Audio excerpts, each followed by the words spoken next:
Would you date a bus driver? Of course, this was the controversial topic of, I believe, sometime that took place sometime last week between two lovely ladies. I believe Eboni K. Williams. If you don't know who she is, she's basically I believe a TV host, co-host, author, looks like American lawyer. Basically, I think she did some time on Fox News as well too. Looks like back in 2017. Also co-hosted the late night talk show State of the Culture on Revolt TV. So Eboni K. Williams had a conversation with Iyanla Vanzant, who is also a TV personality, interviewer, maybe had a show, I believe, on some network, if I'm not too mistaken. These two ladies had a conversation in which the topic came up where Iyanla asked Eboni, hey, would you date a bus driver? And she said no. I'll go ahead and play the clip. I do think I have a clip that, of course, that I can share with you guys. We'll play the clip for context, and then I'll go ahead and give my 2 cents on this topic. That the men that are available to us, and I'm talking about across the color spectrum, across the age spectrum, trust me, I've done them all, they are not positioned to protect nor provide because of some of the statistics we just talked about. They're not earning the incomes. They're not having the resources, and some of them are not even showing up in the leadership. Would you date a bus driver? Would you date? If he owns the bus. If he owns it. If he owns the bus. See, that's a problem. That's a problem. That's a problem. Okay. Because the standards and requisites, and I'm not talking about him laying on his sofa playing video games all day. I'm not talking about that. But the standards and the criteria that we use to measure men is off for who we are as women and who they are in this society. I would date a bus driver if he loved driving the bus, if he was a man of integrity, if he was good to his mama, if he treated me well, I would date him. My take is this, right? There was a video that she spoke on where she was on the Breakfast Club where I don't really want to get into that as well too. Honestly, I do believe I agree with her a little bit more. Maybe her delivery was a little bit sharp, but I think that was the delivery that sometimes in order to get that type of point across, you would have to use. And I do think I kind of understood her a little bit more. Specifically to this clip, though, in terms of the dating of a bus driver. Now, me personally, I'm not really here to speak on her preference, right? I think everybody has a preference, right? I think it's okay to have a preference. It's okay to, know what you want, right? Whether you feel like your standards are too high, too low, what are the cases, that's on you. I think it's okay to have your preference. So if that's her personal preference, that she says she doesn't want to date a bus driver unless he owns the bus, whatever the cases, or owns the bus system, whatever the case is, that's her prerogative. She's fine to do that, just like I'm sure all of us have what we would like to see in a partner, whatever the case is. I want to focus more so on just the overall concept of job shaming, right? Job shaming, right? So, of course, job shaming is indeed a thing. Of course, you're probably more familiar with body shaming. Of course, this is just the overall discrimination of people based on their, of course, in this situation, their job, their occupation, what they do for a living. Body shaming, of course, is the same thing, discriminating or, having ill words or intent or what are the cases with people because of their extra body weight or lack thereof, or what are the cases, right? But specifically on this clip, I want to speak more so to job shaming, right? And here's where I kind of stand on it. I think it's, again, preference is preference. That's cool for you, whatever the case is. But it's almost a double standard when we start looking at people as less than because of what they do to make a living, right? Here's the double standard, right? Okay, let's play with this bus driver scenario for a little bit, right? There's people out there that depend on the bus. They don't have a personal vehicle. They don't, depend on Ubers, whatever the case is. There are people who take the bus. Somebody in my lifetime has been somebody who is taking a bus. Of course, this was some time ago before I had a license, whatever the case is, that and the other, but that's neither here nor there. People depend on the bus, right? So I think we got to be more mindful when we say things. I wanted to play the clip for the context because, again, she's speaking to her personal preference, but I feel like as a society, we need to be more mindful on how we speak on people who work at menial jobs, right? And a menial job is, of course, the job that's less than or something that you think is beneath you, whatever the case is, right? Because I think it's a double standard. Again, using the analogy of the bus driver, right? We can't shun the bus driver or look down at somebody for being a bus driver, but yet know that there's a demographic of people who depend on a bus.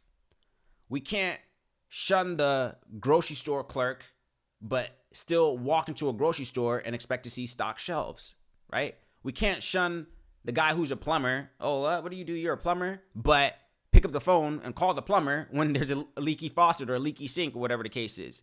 We got to be more mindful and then have a greater understanding that people, it's hard out here. People are doing what they need to do to survive, right?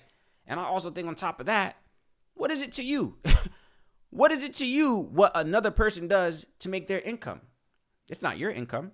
It's not your household. Again, speaking not necessarily on dating preference or speaking on just job shaming as a whole, what is it to you? Did the person come up to you and complain as to, I hate my job? And I'll say this, being somebody that has had jobs that I didn't really like, right? And things of that nature. I think we've all worked jobs that we don't like, whatever the case is, or, kind of complain every morning that we go into. And I would rebuttal with saying, okay, cool. Well, if you don't like your job so much, what are you doing to change your situation? Right? I think that's the thing as well, too. Like, leave it to the person to have that discretion. If they're not complaining, I feel like if you're a bus driver and you have zero complaints, just like Iyanla was saying in that clip, what if he loves driving the bus? What if it's in his own way, it's therapeutic, or it's his, he likes driving, touring the city, whatever the case is. If he's not complaining about it, what is it to you? Nothing. Right? I think we just got to be more mindful and understand that it is hard out here, man. Everybody doesn't have that degree. Everybody doesn't have that, the education that would allow them to be. And even some people do have the education and the degree, and they're still not able to land the roles that they feel like are best suited for them based off their credentials, right? We have to be more mindful that people are trying to figure it out here in this world. People, we can't look down at these jobs. I was having a conversation with a colleague some time ago as well too, just talking about the next generations behind us, right? And how, the kids that are in high school now, and even younger them, middle schoolers, whatever the case is, Gen Z kids that are coming up now. I don't know if that generation has aspirations of doing these menial jobs or these blue collar jobs, right? So are kids really, looking to be mechanics, looking to be, truck drivers, whatever the case is, whatever the jobs that you consider menial or less than, or whatever the case is? What are we going to do? Who's going to do it, right? We can't shun people for having these type of jobs, but still expect those services to be done, right? You go through the drive-through. Now, granted, I think the robots are going to come and take a lot of jobs anyway, so maybe this is going to be a thing of the past, whatever the case is, but until that time comes, I think we just got to be more mindful, man, of the jobs that we think are less than, or the jobs that we look down on, like, oh, you just do that. Oh, I can't, whatever the case is. You can't say that and still expect those services to be available to you at the drop of a dime. How can we do it? Just doesn't make any sense to me. So again, in this clip, she's been getting some backlash, whatever the case. And again, there was a clip on the Breakfast Club, which I didn't want to really dive into that. I wanted to speak specifically to job shaming, because that's something that kind of bothers me, man. And like, I would never look down at somebody because of what they do for a living, bro. I'm going to respect the guy that works at Target the same way I'm going to respect the independent entrepreneur who owns his own business, bro. You are human. Try to make ends meet by whatever means. Who am I to think of you less than because of where you work, bro? And I saw another clip some time ago as well too. There's a couple clips that I saw, but one in particular, just the random social media things that you see online. This girl was interviewing this dude, and she asked him, he was a young kid, right? I think he was like in his, maybe a teenager, maybe in his early to mid 20s, whatever the case is.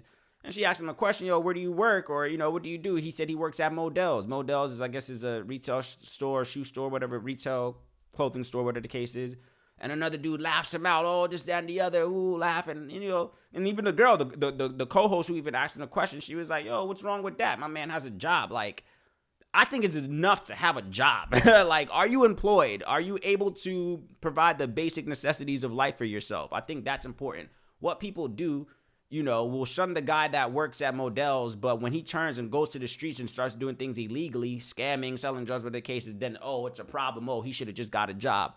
We can't shun people for having 9-to-5s. We can't shun people by the work that they're doing. Leave them alone. They didn't come up to you and complain. And if you are complaining about your job, ask yourself, what am I doing to get out of this situation? And you never know what stage of people in life that I've worked so many jobs in my life, man, all customer service, from the list is so long of the jobs that I've worked. And it was me that had to come to terms with, all right, man, if I hate this job so much, I want to do better, you know, to get to the point where I'm at now, where it's like, okay, cool, I take pride in where I work as well too, but that was a personal decision, you know. And then ultimately as well too, if you're a man who is, you know, if you're at that stage in your life right now where you're at a job where you yourself don't feel that proud about, dating shouldn't be your top priority anyway. You shouldn't be dating, honestly. If you are in a stage in your life, whether that's through your job or education, whatever the case, if you're at your finances, whatever the case is, if you're at a stage of your life right now where you yourself don't feel confident or think that you could be doing more, dating should be the last thing on your mind, right? But if you are somebody who is completely fine with being the bus driver or being the manager at a retail store, at the Foot Locker, whatever the case is, then you have that right, bro. Don't let anybody look at you less than because of where you work and how you make ends meet, man. I'd rather you do that than be on the street trying to do things illegally and, you know, get yourself into more trouble. Whereas if you would have just got a regular 9 to 5 and done it the right way and worked your way up, if that's something that you wanted to do, then you could do that. So that's my take on it. I don't really want to ramble too much on this one. Of course, this was a topic that was pretty prevalent on the internet sometime last week, late last week, whatever the case. And I think it's still making its rounds, whatever the case is. But that's my thing. Again, with Eboni K. Williams, she has that right. Speaking, you know, romantically speaking or personally speaking, if you were looking for a companion, okay, everybody has their preference in terms of what they're looking for in a partner. Cool. No harm, no foul. But I'm talking about as a society, when we come across a stranger, you know, in the street or whatever the case is, or we come across even people that we know, you know, we probably try to stray away from somebody because we think what they do, are they any less of a person because of what they do for a living, how they get their paycheck? I'd rather you have some source of income where you could take care of yourself than have nothing at all. Let's stop job shaming, folks. Let's stop body shaming. Let's stop job shaming. Let's stop shaming people as if we all don't know that it's hard out here and people try to make ends meet and figure things out one step at a time. You don't know what stage people are at in their lives, man. You don't know. This could be a job to be holding them over. This could be a job that they are completely fine with. Maybe they're on their soft life right now and don't mind picking up a little part-time at a retail store, whatever the case is. What is it to you? What is it to you?